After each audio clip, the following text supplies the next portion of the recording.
وعلیکم everyone welcome back to my channel. آج کی ویڈیو میں آپ لوگوں کے ساتھ ایکسپلین کروں گا, کچھ ٹپس اینڈ ٹرکس بتاؤں گا آپ لوگوں کو, جس سے جن کو آپ اپلائی کر کے اپنی رائٹنگ سپیڈ کو مزید بڑھا سکتے ہیں. تو چلیے اپنی اسکرپٹ کی طرف چلتے ہیں. اچھا دیکھیے, اسپیڈ کیوں میٹر کرتے ہیں. ایک تو یہ ہوتا ہے کہ کینڈیڈیٹ جب پیپر لکھتے ہیں, اٹیمپٹ کرتے ہیں, تو ان کے پاس کانٹینٹ بہت ہوتا ہے, لیکن ان کی رائٹنگ سپیڈ اتنی کم ہوتی ہے کہ وہ مس آؤٹ کر جاتے ہیں, یعنی بہت کچھ لکھ نہیں پاتے.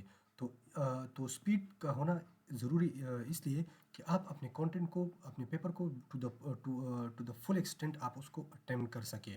اچھا, اسپیڈ کا ہونا کیوں ضروری ہے. دیکھیے, سی ایس ایس کے پیپر بہت لینتھی ہوتے ہیں اور ان کو یعنی کم وقت میں آپ نے بہت کچھ لکھنا ہوتا ہے.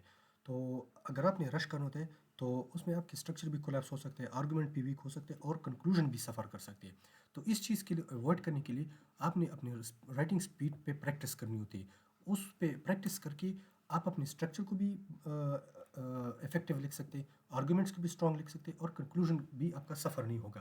اس کے ساتھ ساتھ آپ کی پریزنٹیشن بھی اچھی ہوگی, آپ کی ہینڈ رائٹنگ بھی ریڈیبل ہوگی, کلیئر ہوگی, آپ کی رائٹنگ میں کوئی مشکل نہیں آئے گی. تو دوسرا پوائنٹ ہمارا ہے اسمارٹ پریکٹس میتھڈ. دیکھیے, آپ جب پریکٹس کریں گے تو اپنے رائٹنگ کو ٹائم رکھیں. ٹائم مطلب یہ کہ اپنے لیے ایک ٹائم نوٹ کریں 30 منٹس, اور 30 منٹس میں آپ جتنا لکھ سکتے ہیں اس کو نوٹ ڈاؤن کریں کہ آپ نے کتنے ورڈس 30 منٹس میں لکھ لیے, یا کتنے ٹاپکس کو لیا, کتنا آپ نے لکھ لیا. تو ٹائم رائٹنگ کا مطلب یہی ہے. اچھا, out line first. Clear road map saves time. دیکھیے, اپنے لیے سب سے پہلے آؤٹ لائن لکھیں کہ آپ نے اپنے کویشچن میں کیا لکھنا ہے, کتنا لکھنا ہے, کس طرح لکھنا ہے, کون کون سے ٹاپکس لکھنے ہیں, کیا ڈائمینشنز ہوگی. وہ سب کچھ آپ نے اپنے کویشچن کے حساب سے نوٹ ڈاؤن کر لیں, اور اس کے بعد اپنی آنسر پہ اسٹارٹ لیں. ٹھیک ہے. Improve handwriting efficiency. Right clearly not artistically. دیکھیے, اپنی رائٹنگ کو کلیئر رکھیے, جوائننگ رائٹنگ ہو جس طرح بھی ہو, لیکن اپنی رائٹنگ کو کلیئر رکھیے, ریڈیبل ہو, تاکہ ایگزامنر جب چیک کرے تو اس کو کوئی مشکل نہ ہو. اس کو ویسے یہ جو کلیئر رائٹنگ جو نہیں ہوتی وہ ویسے بھی انٹائڈی لگتے ہیں. تو کوشش کریں کہ اپنی رائٹنگ کو کلیئر رکھیں اور اپنی رائٹنگ پہ فوکس کریں, کیونکہ کلیئر رائٹنگ آپ کی بہت میٹر کرتے ہیں, تاکہ ایگزامنر کو سمجھ بھی آ سکے کہ آپ نے کیا لکھا ہے. اچھا, ویکلی اسپیڈ ڈرل. دیکھیے, آپ اپنے لیے ایک ویکلی اسکیجول بھی سیٹ کر لیں, یعنی ویکلی اسکیجول سیٹ کر لیں, اور اس میں ایک کویشچن آپ ڈیلی کے حساب سے نوٹ ڈاؤن کریں. جب آپ ڈیلی پریکٹس کریں گے تو آپ کی رائٹنگ سپیڈ امپروو ہوگی, اور آپ اسپیڈی کے ساتھ زیادہ کانٹینٹ لکھ سکیں گے اس میں. اچھا, ون ایسے آؤٹ لائن ویکلی.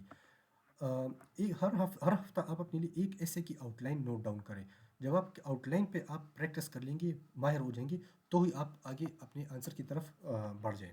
اچھا, سملیٹ ایگزام کنڈیشنز. ایگزام کنڈیشن کے مطابق آپ اپنے آنسر کو نوٹ ڈاؤن کریں, اپنے آنسر پہ توجہ دیں, اور اپنے آنسر کو آپ اپنے کویشچن کے حساب سے نوٹ ڈاؤن کریں. ادھر ادھر کی چیزیں, اس میں ارریلیونٹ چیزیں بالکل مینشن مت کریں. اچھا, avoid these mistakes. Overthinking introduction, long quotations and rewriting sentences.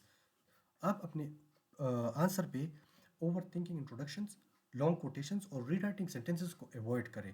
Re writing بالکل آپ ایوائڈ کریں, کیونکہ آپ اس سے ریپیٹیشن آتی ہے. یا ری رائٹنگ جب آپ لکھتے ہیں تو اس کے دوبارہ سینٹینس نہ لکھیں اور ریپیٹیشن بھی نہ کریں, اور لانگ کوٹیشنز بھی نہ دیں.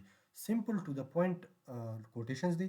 اور انٹروڈکشن بھی آپ اپنی سمپل رکھیں, 2 to 3 لائنز اس طرح سے رکھیں, تو وہ زیادہ سوٹیبل, وہ زیادہ پریزنٹیبل ہے, زیادہ پرفیکٹ ہوتا ہے. اچھا, پھر آتے ہیں لاسٹ میں آتے ہیں, speed is build gradually, practice smart, practice timed and practice consistently. تو یہ تھی میری آج کی ویڈیو. امید ہے آپ لوگوں کو پسند آئی ہوگی, اور آج کے لیے اتنا ہی. اپنا خیال رکھیے گا. اللہ حافظ.